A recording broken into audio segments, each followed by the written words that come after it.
Hello बच्चे लोग, कैसे हैं आप लोग।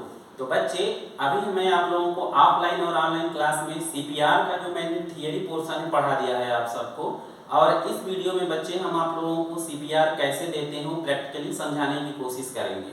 तो बच्चे, सीपीआर होता क्या है। तो सीपीआर का फुल फॉर्म होता है कार्डियोपल्मोनरी रिससिटेशन। इसको हम लोग अप्लाई कब करते हैं फर्स्ट एड में, जब हमारे पास कोई ऐसा पेशेंट हो जिसका कि ब्लड सर्कुलेशन रुक गया हो या ऐसी स्थिति में पहुंच गया है कि अभी वो रुक सकता है, या फिर सांस जो हो व्यक्ति की पूरी तरह से कंप्लीट नहीं हो पा रही है और ऐसा लग रहा है कि व्यक्ति या तो कोमा में चला जाएगा या डेथ हो जाएगी सांस के रुकने की वजह से।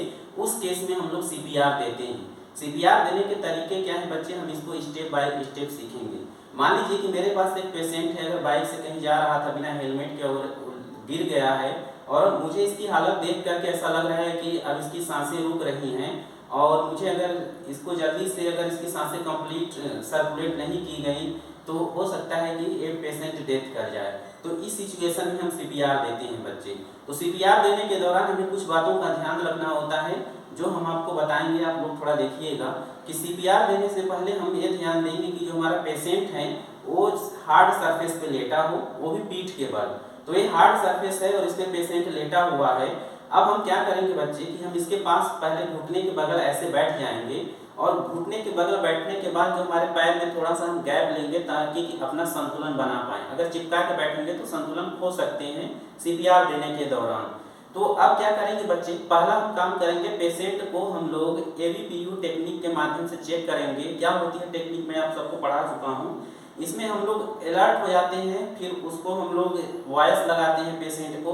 अगर पेशेंट को जानते हैं तो नाम से बुलाएंगे, और अगर नहीं जानते हैं तो ऐसे किसी भी टेम्परेरी किसी भी तरह से झकझोर के देखेंगे कि क्या पेशेंट हमारा जो है वो होश में आ जाता है या नहीं। तो मान लीजिए इस पेशेंट का नाम टुनटुन है, तो मैं इसको जगाता हूँ। तो ऐसे अगर सीपीआर देने से पहले आपको ऐसे झकझोरना है कि ओए टुनटुन, टुनटुन उठो, ओए टुनटुनवा, ओए। तो अब क्या है बच्चे, अगर मान लीजिए कि ये पेशेंट तो है, अब इसकी हालत ऐसी है कि नहीं जग सकता, तो वॉइस लगाया हमने, कुछ नहीं हुआ।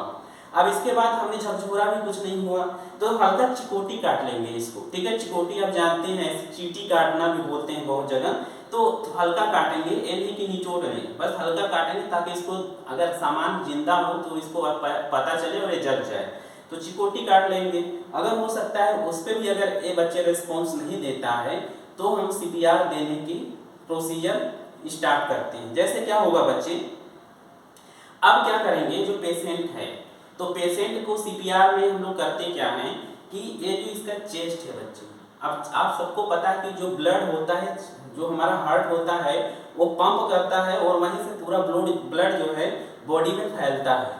तो अब क्या है, अगर इसका ब्लड सर्कुलेशन कंप्लीट नहीं हो रहा है, सांस कंप्लीट नहीं हो पा रही है, और यदि चेस्ट को हम ठीक रेट से, ठीक दर से अगर हम कंप्रेस करें तो कहीं ना कहीं वो जो ब्लड सर्कुलेशन जगह जगह पे रुक रहा है। यहाँ से मान लीजिए पूरी साइकिल है और ब्लड सर्कुलेशन चोट लगने की वजह से पूरा यहाँ तक जा रहा है, लेकिन साइकिल नहीं कंप्लीट कर पा रहा है। तो हम जब चेस्ट को कंप्रेस करेंगे बच्चे अपनी ऊर्जा लगा के, तो पूरा ये चेस्ट साइकिल बना लेगा और एक व्यक्ति जी जाएगा। ठीक है, तो सीपीआर में हम करेंगे क्या, हार्ड सरफेस पे लिटा लिए, हमने चेक कर लिया कि पेशेंट कोई रिस्पॉन्स नहीं दे रहा है। तो अब हम लोग इसकी जो है पल्स चेक करेंगे। पहले सांस चेक करेंगे कि सांस चल रही है कि नहीं। तो सांस चेक करने का तरीका यह है बच्चे कि हम लोग पहले पेशेंट का जो ये माथा है, इसको फोरहेड बोलते हैं, इसको पीछे करेंगे। ठीक है, और पीछे करने के दौरान जो है पेशेंट को ऐसे जैसे ही करेंगे, ठोडी भी उठाएंगे तो पेशेंट का मुंह अपने आप खुल जाता है। और अगर नहीं भी खुलता है तो इसको हम इसके पास जाते हैं अपना फेस लेकर के, और यहाँ से तिरछे देखते हैं बच्चे, इसके फेस पे हमारे इसके नाक से हवा आ रही है नहीं, ये पता चल जाता है। दूसरी चीज है, हमारी आंख जो है हमारा इसके पेट को देखती है। ये पेट जो है अप डाउन करेगा जब सांस लेगा, तो अगर नहीं कर रहा है और ज़्यादा रिस्पॉन्स नहीं दे रहा है, यहाँ से भी हम देख ले रहे हैं नहीं कुछ आ रहा है, सांस का कुछ अनुभव नहीं हो पा रहा है, तो अब क्या करेंगे, पल्स चेक करेंगे। पल्स में आप सबको ये चेक करना है बच्चे, घर जाके आप प्रैक्टिस कर लीजिएगा। ये जो पेशेंट का जो हाथ है, यहाँ पे जो अंगूठा है बच्चे, यहाँ पे ना पल्स होती है जिसको नाड़ी बोलते हैं। आप जब डॉक्टर से बुखार लगवाने जाते होंगे तो वो यहीं पे छू के देख लेता है, आपको पता नहीं चलता है। हालांकि ये पेशेंट बिल्कुल पेशेंट नहीं है, तो इसकी बड़े अच्छे से चल रही है, लेकिन पेशेंट अगर होता तो ये बड़ा स्लो हो जाता। तो आप लोग अगर सही व्यक्ति का नाड़ी चेक किए रहेंगे तो पेशेंट का आप चेक कर सकते हैं कि वो स्लो है या फास्ट है या नॉर्मल है, ठीक है। तो जब यहाँ चेक करेंगे, मान लीजिए पेशेंट का अच्छे से नहीं चल रहा है, तो दूसरी जगह हम चेक करेंगे कि इसका जो है वॉइस बॉक्स है, वॉइस बॉक्स के साइड में हम ऐसे उंगली लगाएंगे। यहाँ पे हम देखेंगे कि यहाँ पे वो पल्स रेट जो है पल्स चल रही है ठीक से कि नहीं, ठीक है। तो यहाँ चेक करेंगे और यहाँ भी ऐसा लगेगा कि फेंटेड है, यानी कि बहुत ही स्लो तरीके से चल रही है इसकी पल्स। तो अब क्या करेंगे बच्चे, अब हम सीपीआर देना शुरू करेंगे, ठीक है। अगर यहीं पे छोटा बच्चा होता, 1 साल से नीचे का होता, तो हम उसकी नाड़ी और वॉइस बॉक्स चेक न करके उसकी जो बांह होती है यहाँ पे चेक करते हैं। छोटे बच्चों में वहां से पता चल जाता है, ठीक है। तो अब हम सीपीआर देते हैं पेशेंट को। सीपीआर कैसे देते हैं ये आप देखिएगा। पहला काम क्या करना है, यहाँ इस पोजीशन में बैठ जाना है। अब आपको जो है अपने हाथ को ऐसे करना है, जो कमजोर हाथ यानी जिससे कम काम करते हैं उसको नीचे, जिससे आप ज्यादा काम करते हैं उसको ऊपर लगा लेंगे और उसको ठीक सीध में इसके चेस्ट के लाएंगे, ठीक है। और यहाँ पे आपका जो चेस्ट कंधा होगा पेशेंट के चेस्ट के बिल्कुल सीध में होगा। और आप जो है अपना जो हथेली है, ये वाला पोर्शन जो है हथेली वाला इसके चेस्ट के मिड पॉइंट में लगाएंगे। वो मिड पॉइंट होता है चेस्ट का जो निपल है इसके ठीक बीच में मिड पॉइंट होता है। तो आपकी हथेली उसी मिड पॉइंट पे होगी। आपकी जो उंगलियां होंगी चेस्ट के ऊपर होंगी, चेस्ट को उंगलियां नहीं टच करेंगी, सिर्फ हथेली टच करेगी। देखिएगा ऐसे। अब यहाँ पे मैंने पेशेंट के लगा लिया, मिड पॉइंट है। अब यहाँ पे हमें चेस्ट कंप्रेशन देना है बच्चे। तो चेस्ट कंप्रेशन का हमने देख लिया कि पोजीशन क्या होता है और अपने हाथ की पोजीशन क्या होगी, ये मैंने देख लिया। अब आपको कंप्रेस करना है तो कितना कंप्रेस करना है। तो अगर एडल्ट बॉडी है यानी कि 14-15 साल के ऊपर है या फिर किशोर अगर बालक भी है 7 साल 8 साल 10 साल जो भी है, उसको भी चेस्ट को कंप्रेस करेंगे 2 इंच या 5 सेंटीमीटर बोल देते हैं। और यदि 1 साल से छोटा बच्चा है तो उसको हम चेस्ट कंप्रेशन देते हैं तो उसको 1.5 इंच दबाते हैं, ठीक है। तो हम क्या करेंगे कि एडल्ट बॉडी है तो हम लोग 2 हाथ से देंगे। अगर किशोर होता तो इसको हम सिर्फ 1 हाथ से देते, और अगर 1 साल से छोटा बच्चा होता तो उसको सीपीआर हम सिर्फ इन 2 उंगलियों से देते, ठीक है। हालांकि ये एडल्ट बॉडी है तो हम इसके लिए करेंगे सीपीआर।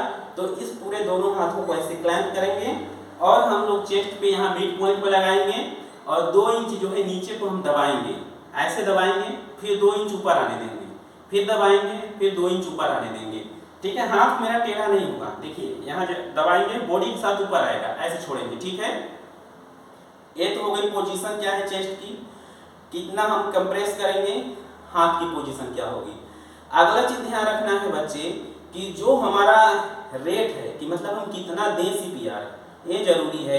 तो 60 सेकेंड के बीच में आपको 100 से 120 बार चेस्ट को कंप्रेस करना है, छोड़ना है, कंप्रेस करना है, छोड़ना है, ठीक है। तो इस रेट को आपको लगातार नहीं करना है। 120 सीपीआर देनी है तो हम लोग 30 30 30 30 यानी कि 4 सेट में हम लोग देंगे तो वो ज़्यादा ठीक माना जाता है।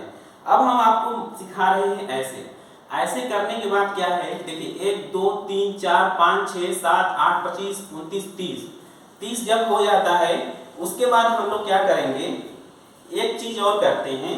30 जैसे ही हो जाएगा इस बच्चे का माथा पीछे करेंगे, ठुड्डी को हम लोग हाथ से उठाएंगे और इसका मुंह उस दौरान खुल जाएगा। बच्चे मुंह खुल जाएगा तो इसकी नाक हम बंद कर लेंगे और अपने मुंह से इसके मुंह को ब्लॉक करके अपनी सांस इस पेशेंट के अंदर 1 सेकेंड डालेंगे, ठीक है। हालांकि पेशेंट मंजन नहीं किया है लग रहा है तो मैं इसके मुंह में जो है सांस नहीं दूंगा, लेकिन हाँ ये बिल्कुल जरूरी नहीं कि जब आप सीपीआर दें तो आपको मुंह से सांस देना जरूरी है, बिल्कुल नहीं।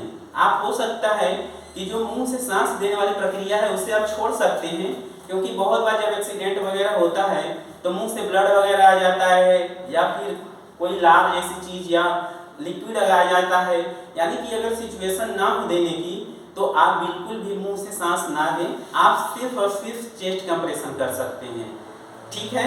तो इस तरह से हम ये 2 प्रक्रिया है, एक मुंह से सांस भी देंगे 30 कंप्रेशन होने के बाद 1-1 सेकेंड 2 बार सांस देना है, सेकेंड में सांस देंगे फिर मुंह हटा लेंगे छोड़ जाएंगे, फिर वापस आ जाएगा फिर 1 बार देंगे, 2 बार देने के बाद फिर से इस पोजीशन में आ जाएंगे और फिर से 30 बार हम लोग कंप्रेस करेंगे। 1 2 3 4 5 6 7 8 9 10 ऐसे करके 30 बार। फिर से सांस देना चाहें तो दें, नहीं तो कोई बात नहीं, आप अपना CPR कंप्लीट कर सकते हैं 30-30 के रेट में। ठीक है, तो बच्चे अगर आप ऐसा करते हैं और CPR कंप्लीट करते हैं तो ज़्यादातर चांस है कि पेशेंट जो है बच जाएगा। तो ये पूरी CPR की प्रक्रिया थी, आप इसको घर पे भी प्रैक्टिस करिएगा, ये बहुत ही जरूरी है क्योंकि आप सबको पता है कि जो हार्ट अटैक के मामले हैं दिन पर दिन बढ़ रहे हैं और आगे भी बहुत सारे लोगों की जान हार्ट अटैक से ही जाएगी अगर अपने खान पान और अपने रहन सहन में सुधार नहीं किए तो। ठीक है, तो इस वीडियो को यहीं पे हम खत्म करते हैं, मिलेंगे अगली वीडियो में, तब तक के लिए अपना ख्याल रखिए, धन्यवाद।